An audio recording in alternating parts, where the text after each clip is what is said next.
এরা নির্বাচনের আগে নিজেদের স্বার্থ সিদ্ধির জন্য মানুষের সামনে মিথ্যা কথা তুলে ধরছে, মিথ্যা কথা তারা বলছে। এদের একটাই পরিচয়, এরা মিথ্যাবাদে। যে দলটি নির্বাচনের আগে দেশের অর্ধেক জনগোষ্ঠীকে ঘরের মধ্যে বন্দী করতে চায়, নবী করিম সাল্লাল্লাহু আলাইহি ওয়াসাল্লাম ওনার যে স্ত্রী ছিলেন বিবি খাদিজা, বিবি খাদিজাও ছিলেন একজন কর্মমুখী মহিলা। উনি ছিলেন একজন মহিলা ব্যবসায়ী। আজকে যেই দলকে, যাদের নেতা আজ বাংলাদেশের নারীদেরকে একটি খারাপ কিছুর সাথে তুলনা করেছে, তারা বলে তারা ইসলাম কায়েম করবে। কিন্তু নবী করিম সাল্লাল্লাহু আলাইহি ওয়াসাল্লামের স্ত্রী পর্যন্ত, উনিও পর্যন্ত একজন ব্যবসায়ী ছিলেন।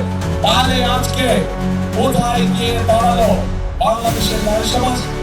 পাগল পৃথিবীর নারী সমাজকে কিভাবে অপমান করা হলো? যে দলকে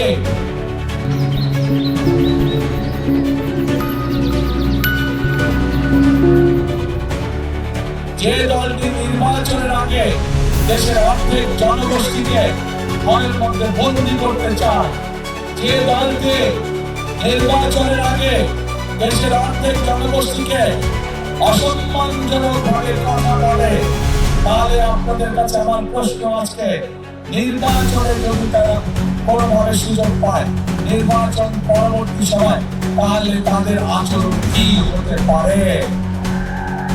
কাজেই প্রিয় ভাই বোনেরা, এরা শুধু নিজের স্বার্থের কথা বোঝে। এরা ধর্মকে ব্যবহার করে নিজেদের স্বার্থ রক্ষা করার জন্য। যেখানে প্রয়োজন সেখানে তারা তাদের মতন করে ধর্মকে ব্যবহার করে।